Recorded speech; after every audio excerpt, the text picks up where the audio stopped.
Assalamualaikum warahmatullahi wabarakatuh. Perkenalkan, nama saya Fiswado Muhammad dari kelas 12 MIPA 3. Di sini saya akan menjelaskan materi hukum range. Pengertian hukum range. Hukum range merupakan suatu hukum yang telah menyatakan bahwa GGL atau gaya gerak listrik yang akan timbul pada suatu rangkaian, maka arah dari arus induksi yang berusaha menantang arah perubahan dari medan magnetik tersebut. Hukum yang telah diciptakan oleh seorang ahli fisikawan yang bernama Friedrich Lenz di tahun 1834. Hukum Lenz ini bisa dilihat dari hasil sebuah percobaan dengan menggunakan magnet dan juga kumparan listrik. Namun, apabila medan magnet itu didekatkan dengan sebuah kumparan, maka akan terjadi proses perubahan flux magnetik. Arah induksi pada sebuah perubahan magnetik selalu di dalam keadaan flux yang konstan. Apakah didekatkan atau juga digerakkan akan turut menjauh. Perhatikan gambar yang tersedia di bawah ini. Berdasarkan gambar di atas dapat disimpulkan 1. Arah V adalah arah dari sebab perubahan. Yang kedua, arah gaya Lorentz FL akan terus berlawanan dari arah V. Yang ketiga, dengan penggunaan aturan oleh tangan kanan, maka akan diperoleh dari arah I dari P ke Q. Rumus hukum Lenz. Rumusnya adalah DGL sama dengan B dikali IF. Pernyataan hukum Lenz.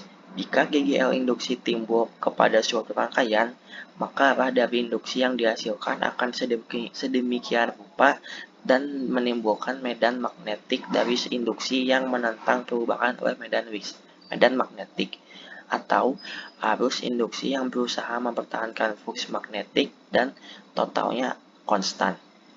Percobaan hukum Lenz.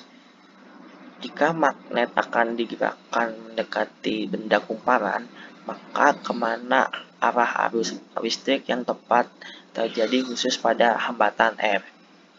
Karena magnet digerakkan untuk mendekati kumparan, maka pada kumparan akan muncul atau timbul GGL induksi yang akan menyebabkan timbulnya arah arus induksi pada kumparan, sehingga akan menyebabkan timbulnya medan magnet yang menentang dari medan magnet yang tetap. Maka arah arus di dalam kumparan atau hambatan dari B ke A seperti di dalam pernyataan pada hukum Lenz tersebut. Seperti inilah contoh gambarnya.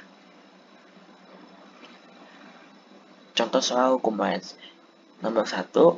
Sebuah kumparan yang memiliki jumlah liritan 100 dengan waktu 0,01 detik bisa menimbulkan perubahan flux magnet yang sebesar 10-4 Wb. Berapa gaya gerak listrik induksi yang akan timbul pada ujung-ujung kumparan tersebut? Diketahui N sama dengan 100 liritan. D flux per dt sama dengan 10 min 4 Wb per 0,0 second sama dengan 10 min 2 Wb per S. Jawaban GGL sama dengan min N D flux per dt. GGL sama dengan min 100 kurung 10 min 2 kurung tutup. GGL sama dengan min 1 volt. Tanda negatif tersebut hanya menunjukkan arah dari arus induksinya. Jadi total dari gerak listrik induksi elektromagnet yang akan diperoleh dari ujung kumparan di atas sebesar 1 volt. Sekian dari saya, mohon maaf bila ada salah kata. Wassalamualaikum warahmatullahi wabarakatuh.